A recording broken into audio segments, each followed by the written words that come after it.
es razonar dónde estamos parados. En América Latina, según los últimos informes globales, tenemos 42 de las 50 ciudades más violentas del mundo. Eso es realmente un desafío para cualquier sociedad. Ya no hablo de gobiernos, hablo del Estado como esa composición entre gobierno, pueblo, territorio y régimen jurídico.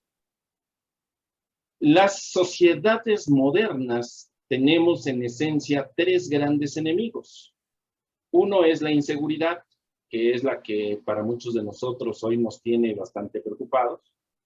Otro es la impunidad, que es una moneda de dos caras, porque de un lado está la impunidad, pero del otro lado está la corrupción. Una sin la otra no pueden existir.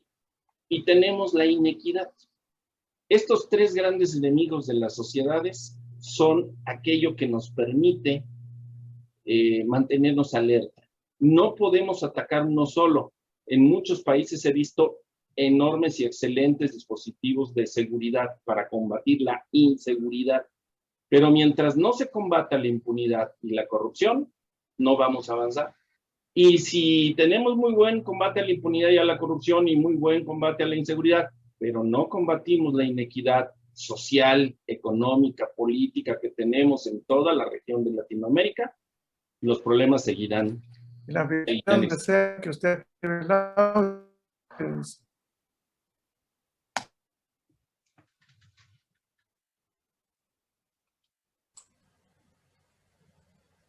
¿Se perdió el audio, por favor?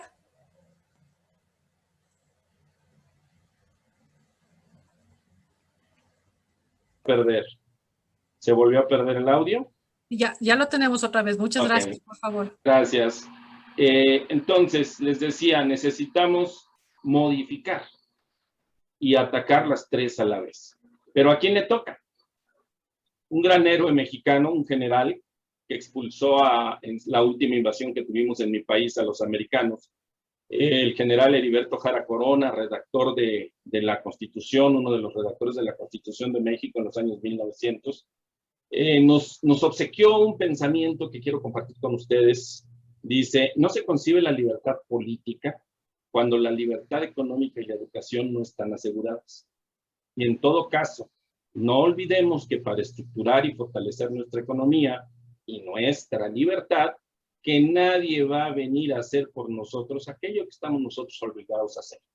Si esperamos que vengan Naciones Unidas o el Fondo Monetario Internacional o el Grupo de Basilea o alguno de ellos, vamos a ver que tenemos que esperar sentados. Tenemos que hacerlo como pueblos, como ciudadanos. Un gran mexicano, permítanme compartirles esto, nos dio un silogismo sobre la seguridad y nos dijo, actualmente la delictividad es el principal generador de la inseguridad, pero la delictividad solamente puede prevalecer donde hay impunidad y corrupción. La impunidad y la corrupción solamente se dan cuando no se conoce y no se cumple la ley. Y en este silogismo es tan burdamente sencillo, pero sorprendentemente cierto, que si conoces y cumples y aplicas la ley, vas a lograr alcanzar la seguridad que tanto reclamas. Este colega nuestro, licenciado Juan Antonio Arámbula, uno de los más reconocidos abogados en mi país, actualmente regulador de empresas de seguridad privada. Y nos lleva a una reflexión. La gente quiere seguridad, pero ¿qué significa querer seguridad? Y aquí tendríamos que desprender dos grandes conceptos. La seguridad tiene una visión como producto y otra como proceso. Producto es lo que la gente recibe, al final de cuentas. Proceso es lo que tenemos que hacer las empresas, los gobiernos, las comunidades como colectivos para garantizar que el producto se reciba. Hace 30 años en un congreso de sociología mundial, un congreso mundial de sociología al que tuve la oportunidad de asistir, se aventaron casi 3 horas y media tratando un tema que ya se empezaba a discutir hace 30 años, que se llamaba En busca de la seguridad perdida. Y de ahí testifiqué este concepto. Y déjenme decirlos, muchos de ustedes lo saben, yo no soy un creador, yo soy un compilador. Dicen que el que copia de un lado, pues es un pirata, pero que el que copia de muchos lados es un compilador. Yo compilo, me gusta compilar tomar las buenas ideas que me encuentro en el camino y ponerlas al alcance de mucha gente. La definición a la que llegaron en ese Congreso Mundial de Seguridad, y la he usado desde hace 30 años, habla de que la seguridad como producto, lo que va a recibir la persona es un sentimiento de certeza, de la salvaguarda y de la protección de la persona, la familia, los bienes y los derechos. En el momento en que nosotros tenemos claro qué es lo que la gente espera, vamos a poder darle a la gente una actividad que llegue a eso. ¿Quién la tiene que dar? En principio, el gobierno, el Estado. Pero todos somos parte del Estado. No estoy hablando del Estado como entidad gubernamental individual. ¿Para qué queremos un Estado? Pues sin pretender salirme de la practicidad que esto implica, yo les diría que siempre he tenido claro que hay entre los muchos fines de un Estado, uno de los más importantes es el bien común, la permanencia y estabilidad social, el desarrollo armónico de la sociedad y la protección del interés público. Desde ese punto de vista, la seguridad es mantener la permanencia social, es el bien común y el interés público.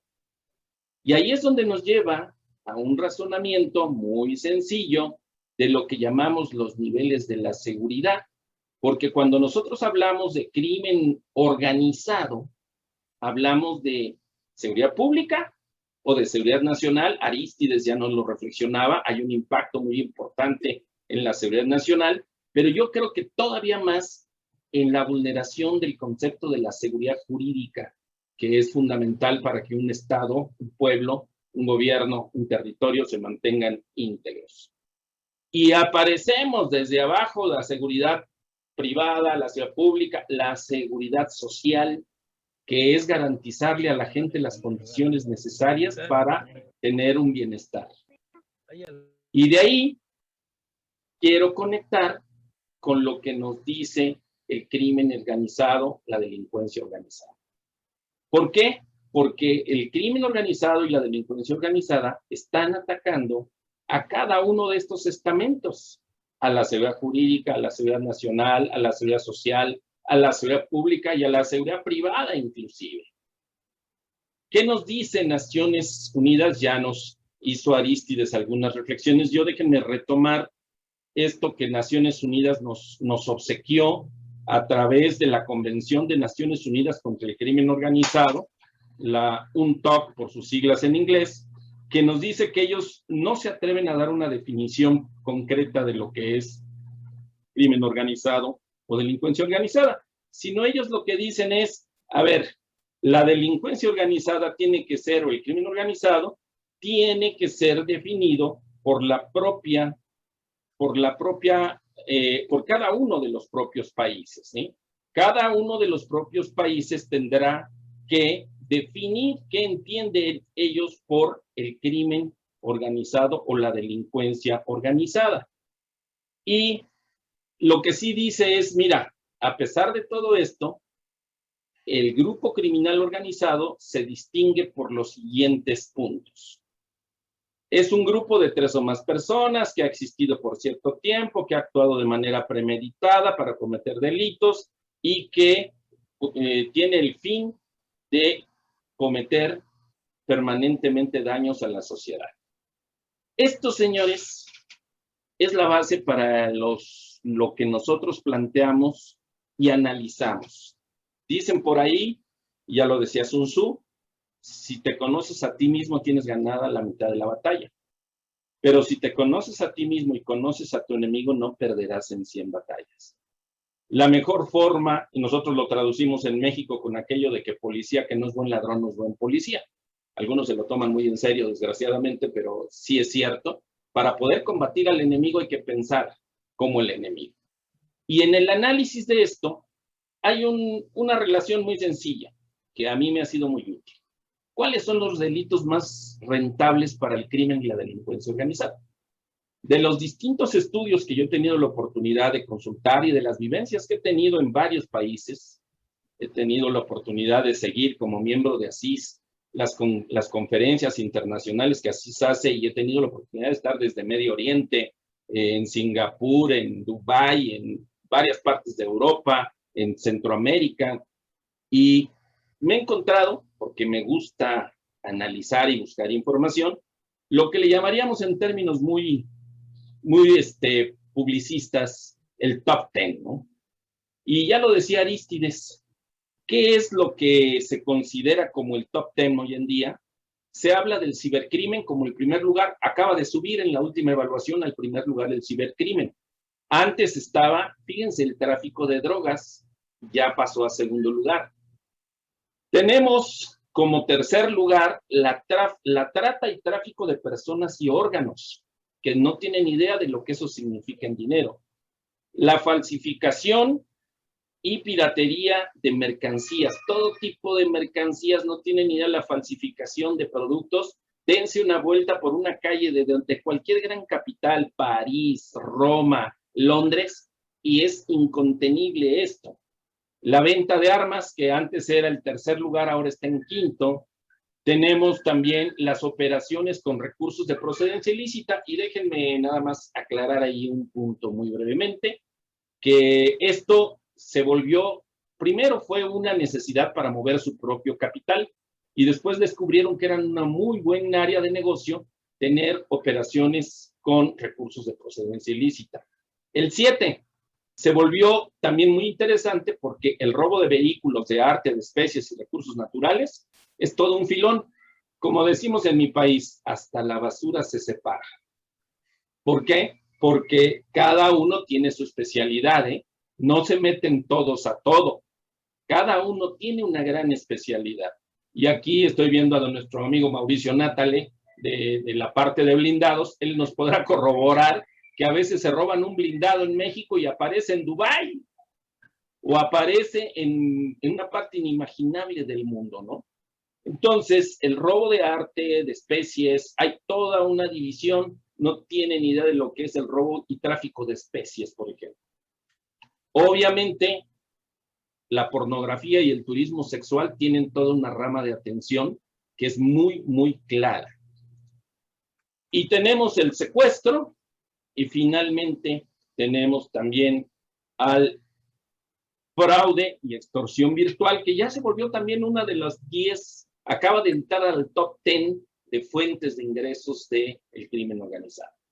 Cada uno de ellos es toda una especialidad. Yo aquí no considero ni al terrorismo, ni a la agitación, no, porque eso es un concepto diferente a mi juicio y a juicio de la mayoría de los documentos que establecen las Naciones Unidas, que muchas veces bordan entre ellos, y hay uniones muy peligrosas entre traficantes de arma y guerrilla, entre traficantes de drogas y guerrilla, sí, pero son fenómenos que para atacarse tendrían que verse con más cuidado. ¿En qué impacta esto? Porque el nombre de la conferencia de la que me pidieron que hablara era ¿cuál es el impacto de esto en Latinoamérica? El impacto de esto en Latinoamérica está aquí. Se favorece a la delincuencia común como un distractor. Para que no te fijes en mí, suelto a las hordas del asalto, de la violación, de todas estas cosas para que la policía se concentre más en el crimen común y no me veas. Curiosamente, señores, cuando se ha hecho inteligencia de esto, se ha descubierto que realmente lo que ellos quieren es que la policía y el gobierno se preocupe del gran problema de la delincuencia común, de la agitación, de las grandes inmigraciones y todo eso, para que ellos puedan trabajar sin que nadie se fije en ellos. Lo que más quieren es pasar desapercibidos. Destrucción de la ética política. Los políticos son los más dañados porque se han dedicado, bajo aquello de que el que hace la ley hace la trampa, se han dedicado en toda Latinoamérica a generar leyes que favorecen que el crimen organizado no pueda ser agarrado o atrapado. Tan solo lo vemos en el cibercrimen. Están dañando y deteriorando la honestidad y la imagen de los cuerpos policíacos. Nuestros cuerpos policíacos necesitan ser rescatados. Necesitamos retomar y trabajar con programas como lo hace la Policía Nacional de Colombia, como lo hace la Policía, los Carabineros en Chile, que están luchando por mantener esa imagen. Pero el crimen organizado lo primero que quiere es acabar con la imagen de servicio de la policía. También se está destruyendo la noción de país y de población. La gente está desarraigada, está desplazada, hay desplazamientos forzados. En México ya tenemos gente de al menos seis nacionalidades que prefieren quedarse en México, hacerse pasar como gente del sur de nuestro país, pero son guatemaltecos, son venezolanos, son de muchas otras, y como somos etnias más o menos parecidas, pues pasan, pero ya no hay una identidad, ya no hay el amor a la patria como lo había antes, ¿eh? Y es muy triste pensar en esto porque lo único que nos une, ¿sabe qué es? El fútbol. Solamente el fútbol es lo que hace que tengamos todos la misma bandera. Viene también el debilitamiento de los órganos de procuración de justicia. Hay un efecto que en México se está dando que se le llama el efecto de la puerta giratoria. La policía los mete, los jueces los sueltan. La policía los mete, los jueces los sueltan. Y se está debilitando mucho los órganos de procuración de justicia. Hay un ataque sistémico a los medios de información y a la libertad de prensa. Hay una deformación de la moral social. ¿Por qué? Porque la gente ahora protege a los delincuentes. Porque ya tenemos colonias que son de delincuentes. Niños que juegan al sicariato desde los 4 años. Hay una deformación muy grave de la moral social. Hay un fortalecimiento de la economía ilícita, ¿sí? El fortalecimiento de la economía ilícita nos está llevando a que en países como México ya andamos casi en el 70% de economía informal. Nadie paga impuestos. ¿Y cómo quieren que los estados tengan la posibilidad de cumplir con sus obligaciones si no tenemos el pago de los impuestos? ¿Esto a qué nos lleva? Y aquí yo les compartiría un poquito lo que las propias Naciones Unidas han propuesto. No sé si alguien haya tenido oportunidad de verlo. Muy sencillo. Medidas, por ejemplo, los americanos dicen mucho esto, follow the money, follow the money. Si cortamos el flujo y movimiento de dinero, vamos a tener debilitamiento de las estructuras. Es increíble, déjenme decirles que en Europa ya se está hablando de eliminar el billete de 500 euros, porque solamente sirve para pagar sobornos. Nadie acepta un billete de 500 euros en ningún lado en el comercio. Mientras que en mi país, en México, ya estamos hablando de hacer el billete de 5,000 pesos. O sea, al revés, para que los paquetitos de los sobornos puedan ser más pequeños y no tengamos que llevar maletones. O sea, es increíble cómo vamos en sentido contrario en Latinoamérica. ¿Qué dicen las Naciones Unidas? Hay que supervisar al cliente por parte de las instituciones bancarias. Hay que pegar en el control transfronterizo del dinero. Y ahí vamos a irles quitando, digamos, el motivo principal. Quítales el dinero y vas a ver. Y ya más específicamente, a nivel legislativo, como administrativo, te dicen, decomiso e incautación del producto del delito. Nada de que te lo quedo y después te lo regreso 2 años después o 6 meses. No, se liquida y en favor del Estado. Ya voy, no me corran, ya voy. La extradición es importante porque eso es lo que muchos le apuestan. Hago el delito, me quedo en mi país y hasta pago aquí en mi país. Arístides conoce la historia de los Ochoa, ¿verdad, Arístides? Cómo los Ochoa se fueron a la cárcel, le entregaron dinero al gobierno, se estuvieron, como la ley colombiana decía que si estudias una carrera te deducen a la mitad de la pena. Los 2 Ochoa salieron, uno de abogado, otro de ingeniero, 5 años de cárcel y ahora sí a disfrutar toda la riqueza que tienen. ¿No saben qué, señores? Mándenlos a donde realmente sufran para que así la piensen. Asistencia judicial recíproca, técnicas especiales de investigación, protección a los testigos, recopilación e intercambio de información. Estas son algunas de las medidas que nosotros nos atreveríamos a recomendar. Lo que buscamos, ¿qué es? 3 láminas y termino. Quiero compartir con ustedes algo que estamos manejando a nivel global que se llama Iniciativa Comunidades y Ciudades Seguras. ¿Cómo vamos a lograr esto? Primero, que participe el ciudadano. No es chamba del gobierno únicamente. Segundo, hablar mucho de algo que es fundamental, el modelo de las ventanas rotas. Donde hay basura, hay delincuencia. Donde hay descuido, hay delincuencia. Tercero, políticas de tolerancia cero. Cuarto, que hoy está muy de moda, la prevención del crimen a través del diseño ambiental. Quinto, la violencia cero, porque una cosa es la tolerancia cero y otra cosa es la violencia cero. Y finalmente, la prevención integral de la delincuencia, que es todo un modelo que vale la pena conocer. Yo lo que les diría es que nuestro reto, ¿cuál es? El reto es entender como sociedad y como individuos que la libertad es el privilegio de hacer lo correcto.